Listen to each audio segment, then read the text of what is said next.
बिस्मिल्लाहिर्रहमानिर्रहीम अस्सलाम वालेकुम। मेरा पाकिस्तान मेरा घर जो स्कीम चल रही थी, कुछ लोग ये समझते हैं कि जो पुरानी जो गवर्नमेंट थी हमारी इलेक्शन से पहले या उससे पहले जो गवर्नमेंट थी, उस गवर्नमेंट के जाने से ये जो स्कीम है ये ख़त्म हो चुकी थी। लेकिन इसके बारे में आपको बताता चलूँ कि ये स्कीम अगर बंद हुई भी थी या रुकी भी थी तो ये स्कीम दोबारा से चल रही है। अब जो नई गवर्नमेंट बनी है, अभी जो 2024 में नए इलेक्शन हुए हैं, मेरा पाकिस्तान मेरा गाँव जो स्कीम है गवर्नमेंट की हाउसिंग फाइनेंस की सब्सिडी वाली स्कीम ये दोबारा से चल रही है। Low cost housing finance scheme for the nation. देखिए इस बारे में बात करते हैं, इसका एलिजिबिलिटी क्राइटेरिया क्या है, की फीचर्स क्या है और दीगर इसके क्या मामलात हैं। जैसे कि मैंने आपको बताया कि पिछली गवर्नमेंट के जाने से ये स्कीम खत्म नहीं हुई थी, बल्कि जिन लोगों ने ये फाइनेंस अवेल किया था उनकी ये स्कीम चल रही थी। लेकिन ये हो सकता है कि आपको जो नए लोग इसमें लेना चाह रहे थे उसके अंदर उनकी जो केस वगैरह थे वो प्रूव ना हो रहे हो। मेरा पाकिस्तान मेरा घर घर के लिए माली अनाज की सस्ती कौमी स्कीम। अगर हम यहाँ पे एहलियत की शर्त की बात करें, कंप्यूटराइज आपका ID कार्ड होना ज़रूरी है। यहाँ पे एलिजिबिलिटी का क्राइटेरिया की बात करें, सबसे पहले जो पाकिस्तानी कंप्यूटराइज है आपके पास होना ज़रूरी है।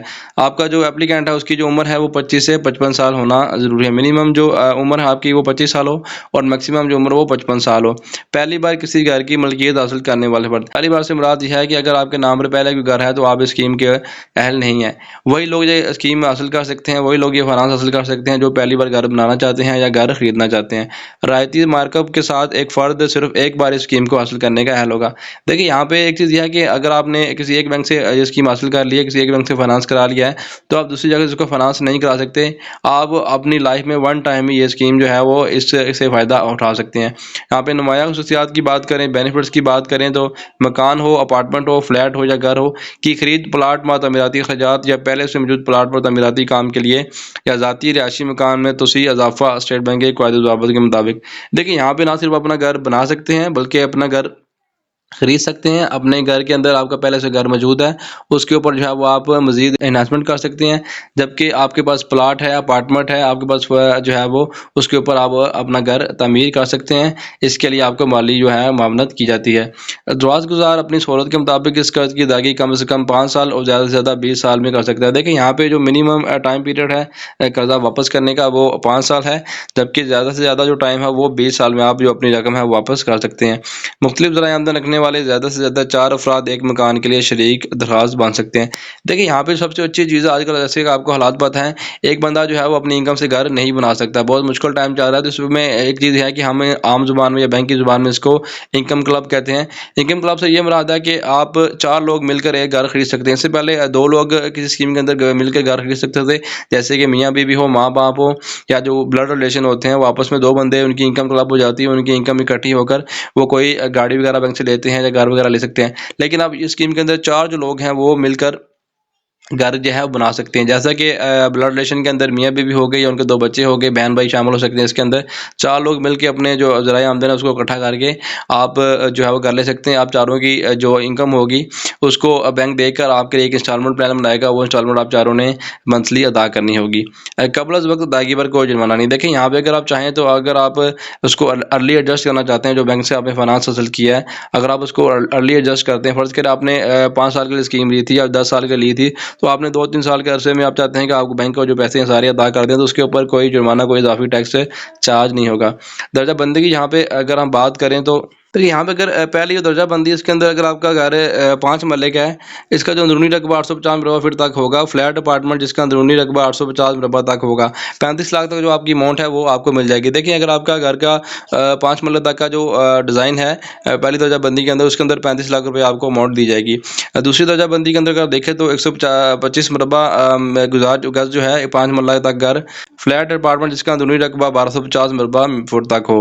यहाँ पे 250 जो मुरबा गज़ 10 मरले तक का जो घर है 2000 मुरबा फीट के अंदरूनी रकबे पर मुहित अपार्टमेंट फ्लैट, यहाँ पे कोई आदमी है। यहाँ से ये मुराद है कि मिनिमम जो फर्स्ट पहली दर्जाबंदी के अंदर आपको जो अमाउंट मिल सकती है वो 35 लाख रुपए अदा करेगा बैंक, जबकि दूसरा दर्जाबंदी के अंदर आपकी जो अमाउंट की लिमिट नहीं है। देखिए आपकी ज़रूरत के मुताबिक आपको वो अमाउंट अदा कर दी जाती है।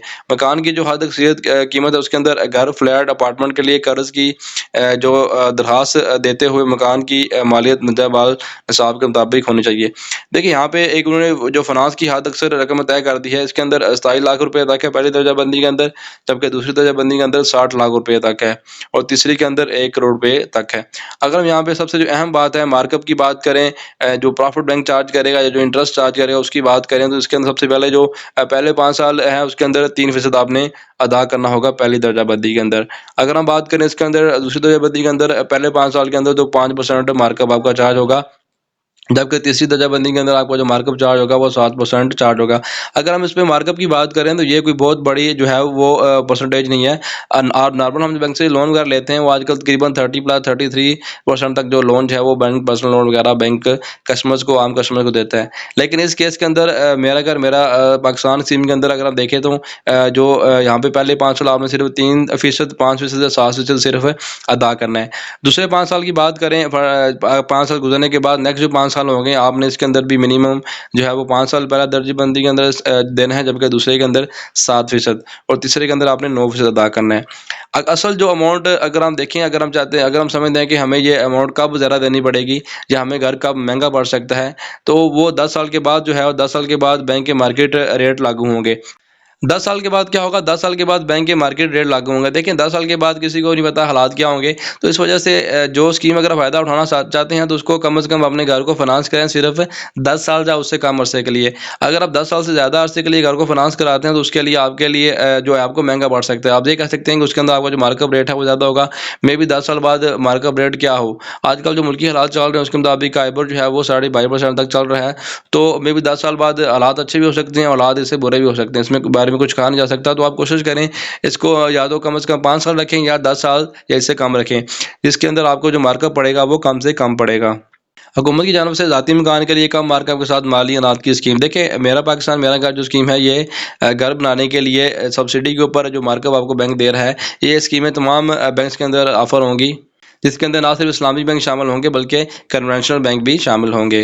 अगर हम इसके प्रोडक्ट फीचर की बात करें तो यहाँ पे ऑल सिटीजन होल्डिंग वैसे बात हो चुकी है, आईडी कार्ड जिसके पास है वो अप्लाई कर सकता है। फर्स्ट टाइम ओनर, जैसे कि मैंने आपको बताया कि सिर्फ जो लोग पहली दफ़ा घर बनाना चाहते हैं वो लोग ही इसके अंदर शामिल हो सकते हैं। यहाँ पे प्रोडक्ट ऑफर क्या होगी? Purchase of a complete residential property. अगर आप एक बना बनाया घर, अपार्टमेंट, फ्लैट या घर खरीदना चाहते हैं तो वो आप कर सकते हैं। Purchase a plot and construction their own. देखिए यहाँ पे आप प्लॉट खरीद कर उसके ऊपर जो है वो घर बना सकते हैं। आपके पास प्लॉट मौजूद है उसके ऊपर कंस्ट्रक्शन कर सकते हैं, या आपके पास घर मौजूद है उसके अंदर आप एक्सपेंशन या एक्सटेंशन कर सकते हैं। डीबीआर क्या है? Debt burden ratio. ये क्या चीज़ है? डेट बर्डन रेशो ये होती है कि आपकी इनकम देखी जाती है कि आपकी जो मैक्सिमम है वो 50% है। देखिए यहाँ पे फ़र्ज़ करें आपकी जो इनकम है वो 1 लाख रुपया माहाना है, या फ़र्ज़ करें 50,000 रुपया आपकी इनकम माहाना है, तो उसमें से अगर आपने आपकी जो लोन की किस्त बन रही है वो 30,000 रुपये बन रही है, तो आप इसके अहल नहीं करार पाएंगे, क्योंकि आप अपनी 50,000 इनकम में से जो है वो 30,000 रुपया जो है वो बैंक को किस्त अदा कर देंगे, तो पीछे जो 20,000 बचेगा उसमें आपका गुजारा नहीं होता, आप मुश्किल से गुजारा करेंगे या होगा नहीं। तो इस वजह से डीबीआर जो है वो उसको 50% रखा गया है। फ़र्ज़ करें किसी की सैलरी 1 लाख रुपया है, तो अगर वो 50,000 किस्त अदा करता है तो पिछले 50,000 रुपये से उसको अपना गुजारा करना पड़ेगा। लिस्ट ऑफ रिक्वायर्ड डॉक्यूमेंट की यहाँ पे बात करें तो जो 2 डॉक्यूमेंटेशन रिक्वायर्ड की वो ओरिजिनल या कॉपी उसकी चाहिए होगी। यहाँ पे सैलरी सेगमेंट के अंदर देखें तो लोन एप्लीकेशन फॉर्म होगा अलॉन्ग विद सीएफ अंडरटेकिंग। देखें एप्लीकेशन का जो फॉर्म है वो आपको देना होगा, प्रोडक्ट डिस्क्लोजर शीट होगी उसकी ओरिजिनल कॉपी होगी, जबकि आपके आईडी कार्ड की कॉपी होगी आपके को पार्टनर के साथ। 2 पासपोर्ट साइज कलर फोटोग्राफ होंगे एप्लीकेंट के, अगर आप अकेले हैं या आपके साथ को पार्टनर है वो ओरिजिनल चाहिए होंगे। Undertaking of first time home owner. देखिए आपसे अंडरटेकिंग ली जाएगी कि आप पहली दफ़ा घर खरीद रहे हैं या पहली दफ़ा घर बना रहे हैं। Title document of the property of the mortgage. देखिए जो प्रॉपर्टी बैंक मॉर्टगेज करेगा उसकी कॉपी भी चाहिए होगी। जहाँ पे डायरेक्ट डेबिट अथॉरिटी होगी and employ certification mention that payroll account maintenance shall continue with the lending bank. एक यहाँ पे अंडरटेकिंग ये होगी कि डायरेक्ट डेबिट बैंक अपनी जो किस्त है वो अकाउंट से डायरेक्ट काट ले, और दूसरी तरफ ये सर्टिफिकेट होगा कि आपकी जो सैलरी है वो उसी अकाउंट में आती रहेगी जिस अकाउंट से आपकी जो इंस्टॉलमेंट है वो कटती रहेगी। आपकी प्रूफ ऑफ एम्प्लॉयमेंट होगा, एम्प्लॉयमेंट लेटर होगा या एम्प्लॉयमेंट सर्टिफिकेट होगा, any valid documentary evidence from employer. जहाँ भी आप जॉब करते हैं उससे आपका जो है एम्प्लॉयमेंट लेटर या एम्प्लॉयमेंट सर्टिफिकेट, सैलरी सर्टिफिकेट या कोई भी एविडेंस डॉक्यूमेंट होगा आपके एम्प्लॉयर की जानब से जहाँ पे आप जॉब कर रहे हैं। इसके अलावा आपका इनकम प्रूफ होगा, document, salary breakup and deduction to be clearly mention. For example यहाँ पे देखें आपकी जो सैलरी स्लिप होगी उसके अंदर क्लियर कट लिखा होगा आपकी करंट सैलरी कितनी है, जो सैलरी सर्टिफिकेट के अंदर आपके सारे मामला दर्ज होंगे। मैक्सिमम जो 60 डेज़ की ओल्ड सैलरी है वो चल जाएगी। इसके अलावा online e slip GB acceptable होंगी पॉजिटिव वेरिफिकेशन के लिए। यहाँ पे ओरिजिनल सैलरी स्लिप पे e slip does not required stamp और साइन। देखें अगर आपके पास ओरिजिनल सैलरी स्लिप मौजूद है तो उसके ऊपर किसी किस्म के ओरिजिनल चेंज के साइन स्टैम्प नहीं चाहिए होंगे। In case customer is employed in formal sector, one of the following document shall be required to assess customer based on proxy income or repayments, for example rent agreement. देखिए अगर आपकी income इसके अलावा की और आ रही है इसके अंदर रेंट एग्रीमेंट आपको चल जाएगा, रेंट पेमेंट डिक्लेरेशन चल जाएगी, यूटिलिटी बिल की कॉपी चल जाएगी, आपकी स्कूल फी चलान चल जाएंगे, इसके अलावा any other valid expense document आपका चल जाएगा। यहाँ पे अगर आप फर्ज करें सेल्फ एम्प्लॉयड हैं, आप खुद अपना कारोबार करते हैं, सेल्फ एम्प्लॉयड के अंदर देखें तो लोन एप्लीकेशन होगी वो ओरिजिनल होगी, प्रोडक्ट डिस्क्लोजर शीट होगी वो भी ओरिजिनल होगी, आईडी कार्ड की कॉपियाँ जो है वो कॉपी होगी, जबकि को पार्टनर की कॉपी भी आप चल जाएगी। पासपोर्ट साइज आपकी कलर फोटोग्राफ होगी आपकी, अगर आप को पार्टनर है तो उसकी भी ओरिजिनल जो है फोटो चाहिए होगी। डायरेक्ट डेबिट अथॉरिटी होगी जहाँ पे ये रिक्वायर होगी। Undertaking for first time owner, देखिए इसके अंदर ये भी अंडरटेकिंग होगी कि आप पहली दफ़ा घर खरीद रहे हैं या घर बना रहे हैं। जो डॉक्यूमेंट मॉर्गेज होंगे उसकी कॉपी होगी, आपका प्रूफ ऑफ बिजनेस होगा, आपकी अगर फर्ज करें पार्टनरशिप है तो पार्टनरशिप डीड होगा, बैंक सर्टिफिकेट होगा सोल प्रोप्राइटर के लिए, पार्टनरशिप के लिए आपका एंट्रियन सर्टिफिकेट होगा, रेंट एग्रीमेंट होगा आपके ऑफिस का, प्रोफेशनल डिग्री आपकी होगी, डिप्लोमा या valid membership of applicable professional body. इसके अलावा any other valid acceptable business document verification from authority fulfilling minimum business tenure requirement. देखिए आपके बिजनेस का कोई भी प्रूफ होगा, बैंक को चाहिए होगा कि आपके पास बाकी जो बिजनेस है वो इस साल है कि कल को आप अपनी जो बैंक की इंस्टॉलमेंट है वो पे कर सकते हैं। आपकी इनकम असेसमेंट डॉक्यूमेंट के अंदर आपकी अकाउंट मेंटेनेंस लेटर होगा, साथ में आपकी 6 माह की बैंक स्टेटमेंट होगी जो कि ओरिजिनल लगेगी।